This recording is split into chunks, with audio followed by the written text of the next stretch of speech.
Salut, on se retrouve aujourd'hui toujours à Romans-sur-Isère avec Julien. Donc Julien qui est un créateur, auteur de jeux. Tu peux nous parler un peu de toi Oui, je veux bien.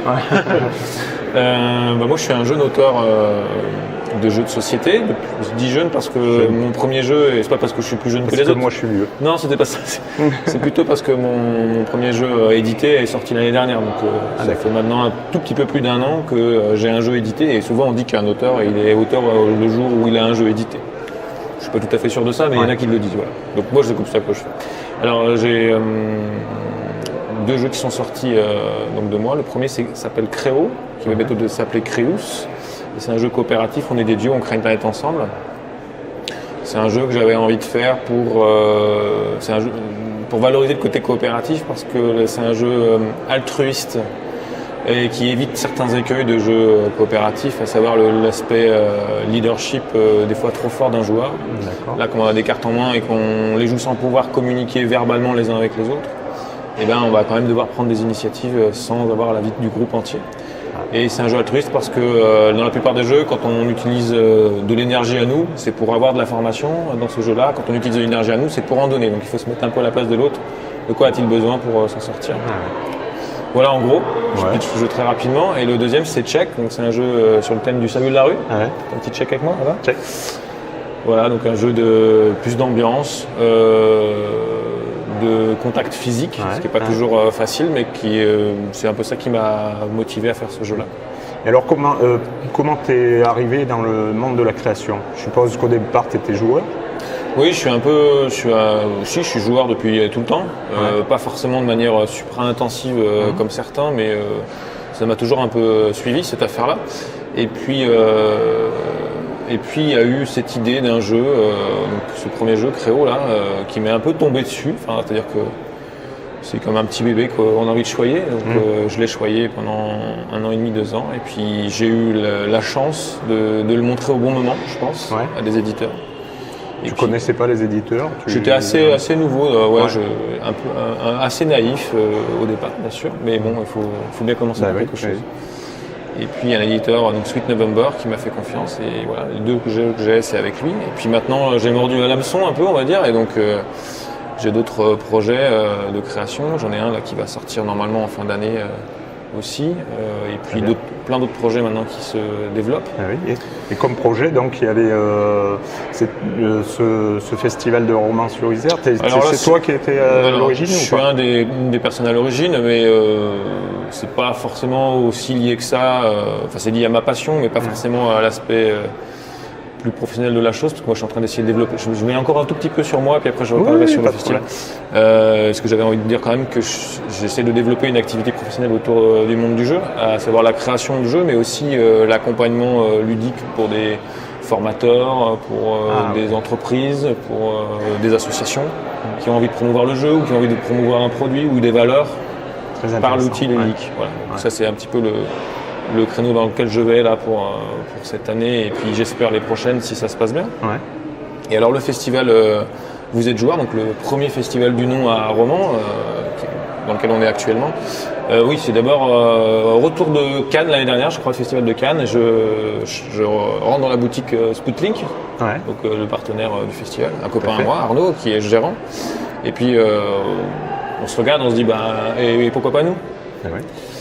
Et puis après, du coup, on se dit allez, on y va. Et on a pris contact avec les associations partenaires, avec les gros joueurs qu'on connaissait, qui étaient vraiment motivés par ce genre de projet. Des gens, formidables, parce que là, on a une quinzaine noyaux durs.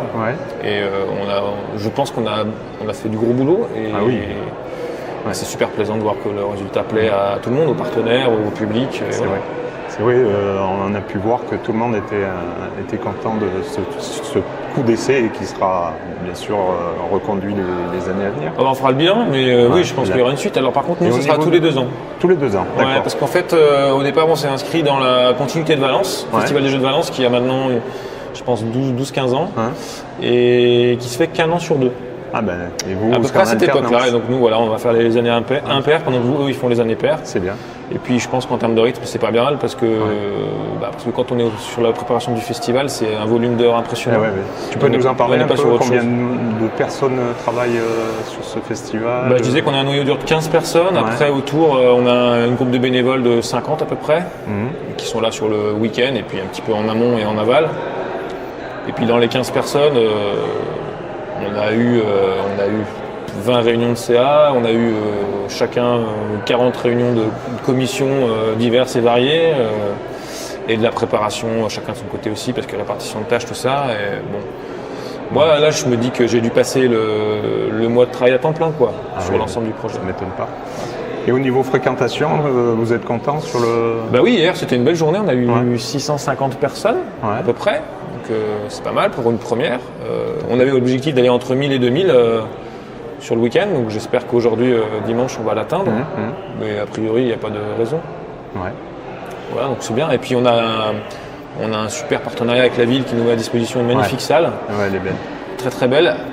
On avait le choix entre ça ou le palais de la Foire, qui est immense, mais en dehors de la ville et puis moins joli. Et je pense qu'on a bien calibré, parce que là on avait un peu peur on voulait surtout pas paraître vide, et on avait un petit peu peur d'avoir du mal à refuser, d'être obligé de refuser du monde parce que la capacité de la salle est pas très importante. Et du coup là, ce qui était bien, c'est qu'on avait un flot continu à peu près à la limite de notre marge, donc de notre capacité. Tout à fait. C'était bien. Maintenant, on va parler de la protozone. Ouais. Est-ce que c'était une évidence pour vous faire une protozone ou Oui, ça semblait assez évident. Après, on s'est quand même posé la question. On s'est posé la question un peu surtout parce qu'on avait envie dans ce festival de rebattre un peu les cartes et de se dire on va pas faire ce que tout le monde fait forcément. On va se demander si on a vraiment envie de le faire. Ouais. Il y a des choses du coup qu'on n'a pas faites. Et la protozone, on a décidé de la faire. À un moment donné, on avait presque envie de faire un concours création. C'est-à-dire se dire, on donne un thème au début du salon et à la fin, les gens par équipe de 2 ou tout seul pondent un jeu avec du matériel qu'on aura mis à disposition. Voilà. Ça nous demandait beaucoup de boulot. On s'est dit que là, pour cette fois, avec toutes les autres originalités qu'on avait, on le ferait pour plus tard. Mais c'est possible que dans 2 ans, on fasse ça. On verra. Et en tout cas, sur la protozone, on s'est dit que ça avait du sens parce qu'il y a une vraie dynamique dans ce sens-là. Il y a beaucoup d'auteurs en herbe, ou plus même, des gens confirmés. Et le jeu était vraiment ce qu'il a vraiment de singulier, c'est que dans le processus de création, on a vraiment besoin de faire tester énormément le jeu. On a besoin des gens, en fait. On a besoin du retour des gens. On a besoin de voir comment ça donne, de le vivre avec les gens. Et du coup... une protozone, c'est vraiment un lieu idéal pour ça. Je suis allé voir un petit peu à différents moments hier. Aujourd'hui, c'est calme pour l'instant, mais hier, il y avait du monde. Ils étaient vraiment contents, les auteurs. Très satisfaits du monde qui a pu tester les jeux, donc c'est chouette. Il y a dans certains festivals un concours de jeux dans une protozone. Nous, on n'est pas pour l'idée. On trouve que c'est pas une bonne idée. Pour nous, on n'a pas envie de mettre en concurrence des gens qui sont dans un processus créatif, parce qu'un processus créatif, c'est un moment où on se met un peu à nu, où il y en a de la prise de risque, où on tâtonne, et on pense que c'est pas le meilleur moment pour se mettre en compétition. C'est vrai. Voilà, donc on aime bien l'idée d'avoir une protozone simple, très ouverte, et plutôt dans la complémentarité, l'aide, dans l'entraînement entre les gens. Ok, Julien, tu voudrais rajouter quelque chose, donner des conseils peut-être aux créateurs, aux futurs créateurs, aux futurs festivaliers venez nombreux là, suivez-nous la prochaine fois, parce que là le montage sera plus tard, mais venez nombreux. Sur les créateurs, difficile, l'idée surtout c'est de se lancer, d'oser, de tâtonner, d'essayer, de rester humble, voilà, je sais pas. Très bien. Être à l'écoute, mais être dans son idée en même temps. Le paradoxe de ça, mais c'est important. C'est pas facile des fois de faire la part des choses. Parce qu'on croit toujours qu'on a la meilleure idée du monde, et puis en fait, c'est certainement une bonne idée, mais il y en a d'autres qui sont très bonnes aussi, et puis elles méritent d'être peaufinées, affinées, limées aux petits soins. Et pour ça, pour arriver à faire ça, il faut être à l'écoute.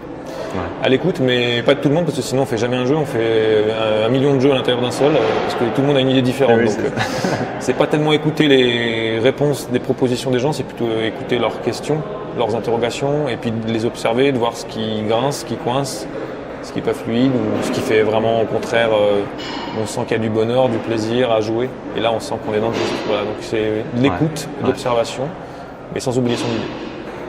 Voilà, écoute, merci beaucoup Julien pour ces super conseils. Et puis bon courage pour la fin du festival et puis pour les années d'après. Merci à toi d'être venu jusqu'à Clermont, de Clermont. Depuis Clermont, je veux dire. Depuis Clermont. Merci, bye. Bye.